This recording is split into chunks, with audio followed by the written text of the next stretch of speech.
Diddy's back in the news. What? Oh, yeah, yes. Please report it. So there's been more reports that came up about sexual assault with former male employees. And this is on the backdrop of him settling with Cassie and all the stuff that he's been going through throughout the years. Right.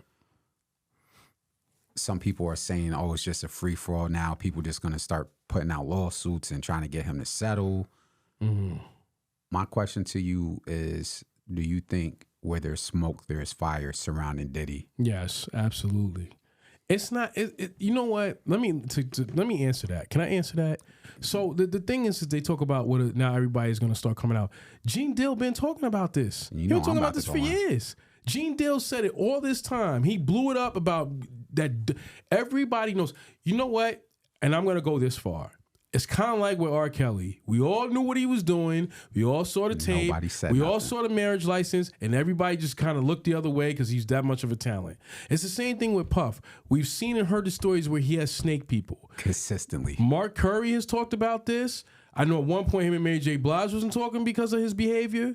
I know the locks. What he did to the locks. The publishing. Yep. Mace. Who else? Mace. Mace didn't want to be around him no more. At some point, Cameron talked about when he was hanging out with Mace, he saw some stuff at the house and was like, "What the hell is that?" Said he saw something in the brownstone. Yeah. Said Mace came out. He said he saw Mace come out of Puff bathroom, and he said he saw a dildo in there. Yeah. This is Cameron's word, not Enveonline. Cameron said, "Yo, what's that?" He said, you know, bad boy, you know, that's his bathroom. He did the whole Mace voice. But going on to what you said, we all as a community have been hearing these stories consistently. It's not just one disgruntled employee. It's everybody around him. Yeah. But go back in, because I got a lot to say. No, it gets to a point where you like looking like, what you doing? And we all look the other way. So at some point, you know, I think Danny D. Kane had talked about that from day one. They like after they had kind of got away from it, they was like, yo, this is what we had to go through. And people say, why didn't you say nothing when you was in the mix? You're kind of up under this umbrella. It's like kind of being at a job. You know you really don't want to be there because of the disrespect, but you tolerate it because you just got to wait till you make your next move. You kind of just got to eat. It's like what you say, eat a shit sandwich sometimes until you get to the next move. You're going to eat this for right now. But when you get to where you got to go, or I'm going to come back and deal with you. So I think that's what's happening now. People are like going at him. I don't think, you know, it's just real funny. And I don't judge anybody. I think, you know, you do whatever you want to do. But it's clear with his behavior, his bullying, his disrespect, his cowardness, his putting people in horrible predicaments.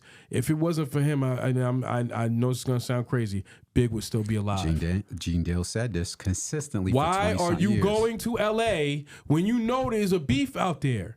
And Pac just died 6 months ago. You know better. He tried to play this whole coy. I didn't Really? know nobody was after us. Can I answer that? So when the Bad Boy tour took off, why you ain't stop in L.A.? You took your ass all over the world. You didn't go to L.A. though. So when it came to your black ass being out there, you made sure you knew smart enough to know better to skip it. But when it was big, you was like, well, we're gonna get this money. Even you know I got a word for this. Yeah, I even said it in 5 different podcasts. Even when James Prince, I never forgot what he said on Drink Champs. He said, I remember the feds came to ask me about the Puff thing, and Nori was looking at him like, they came to you? He's like, yeah, we were all out there. He said, and I remember going to the Hypnotize shoot. And I was looking around like, yo, y'all ain't got no security out here? Now, Gene Dill had been said this, but Rap-A-Lot Cat was talking like, I was seeing something goofy out here, and I even told Puff and them like, yo, you can't be out here running around no security. What you doing out here? You know what I'm saying? Like, D-Rock and C's. Willful ignorance. Yes, yeah. So I mean, he's, all I'm going to say is that, yes, he's you know, he does what he has done. But, I mean, Puff is not innocent. You were in that shooting where Pac got shot. You knew something. I don't care what you say. You did the death of Biggie. I mean, every Bad Boy artist that leaves is always going into the jam. Mack. And we all seen how you cowered and threw Shine up under the bus when you went into that trial. So, I mean, we know who he is. We just act like we don't see the cowardness. I just don't understand it. But I mean, that's just me. I mean, please go ahead. Oh, you throwing me the alley-oop? Yes, sir. So what do I think about this Puff situation? I'm surprised that y'all all surprised. We can first start here on a lighthearted note. Should have been gave the Locks They Publishing and Artists They Publishing before last year when he put out that press release.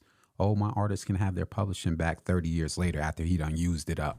Yeah. After we done have reports of artists saying, hey, I tried to look into this and get a lawyer to look into this, and he had my publishing head in his son's name, or he had my publishing head in his mother's name, so this is why we couldn't get our publishing, but you want to give it back to us 30 years later. That's just on a lighthearted note. Right. The second part is something I said in multiple podcasts, and I know I sound redundant, and y'all probably think I'm trying to trademark this. Black capitalism. How many times have I said that? Yeah. Black said it multiple capitalism is not going to save our black ass. Yeah. What does that have to do with Diddy? See, there's nothing wrong with black people getting money. I don't want to sound spooky about it. It's okay, get your money. Right. But there's a difference when you get your money to help your people out versus getting your money and acting like the same oppressive system that we've been in. Right. So this is basic. So we're in Black History Month, so I do a little bit of teaching and compare it to Puff. So when we deal about African American, we know there was a period of colonialism and slavery. So I'll just stay with me, folks. There was a few groups or categories you can place us in. You had the black people, quote unquote, whatever you want to call yourself, who were enslaved. Then you had a group of black people who were free that were trying to help the enslaved black folks get free. We had certain societies that was working to get them up north. But then you had the free blacks who wanted to capitalize like everybody else. And unfortunately, these were black slaveholders. Right. They were free blacks, but they were free black capitalists. Right. Black capitalism. So they were like, well, hey, they all got tobacco plantations. Why I can't have a tobacco plantation? And why can't I have some black people working in my backyard? We don't want to talk about this, but unfortunately, there's several books on this. Right. Whether it's the Louisiana Territory or over here in the 13 colonies. So with that context I gave you, the enslaved black folks, the free black folks, or the free black folks that were turning into capitalists, black enslavers, which bucket would you place Puff in? Go ahead, I'll wait. wait. Come on.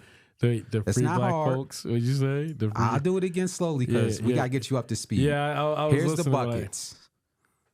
Black folks who were enslaved, free black folks that were helping enslaved black folks, that's the second bucket, or the free black folks that were capitalists that turned into black slaveholders. Which bucket would you put Puff in? The free black folks that was turning on black folks and the slave puppets. Yeah. Basically the black enslaver. Yeah. Because everything he showed us that if this was 1850 or 1840 or 1755, he would be a black slaveholder. Yeah. Yeah. And it's not one incident. Every artist around him said the same effing thing. Yeah. Yeah. If you know, they don't really rock with him. Mace, The Locks, Danny D. Kane. What other group? Craig Mack. Yeah. Groups we never heard of. Big was trying to get out of there too. So I didn't just do that whole soliloquy just to make something up out of thin air to talk about black capitalism. Puff has shown us who he is as a community. He's a black capitalist. He loves taking advantage of folks through the music industry and playing woefully ignorant about how he doesn't understand how he's exploiting people. So now here we are 30 years later, and now it's woe to me. Why is everybody coming after Puff? I'm surprised that y'all surprised. This is capitalist behavior. They want to use people. He wants to act like the same oppressive system that we're fighting against. Yeah. Unfortunately, when people in position of power get money, they show their behinds. Yeah. So when we heard about the Diddy, the Cassie allegations, which we've been heard about because we've been in tune with Gene Dill, and he's detailed this, and people thought he was just running his mouth. Yeah. We heard about this 5, 6, 7, 8 years ago. Facts. Gene Dill's story has not changed since 1998. And what year are we in? 2024. He's been consistently telling the same story before he ever made $1 off of YouTube. So this isn't a conspiracy theory. Yeah. We've been heard about this. So then there's going to be the conspiracy theory crowd that jumps on YouTube. They're trying to take the black man out. He was about to buy Sony Publishing. He was about to buy NBC.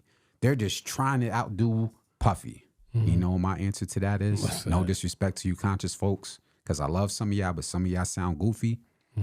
Well, how come they didn't do that to Master P?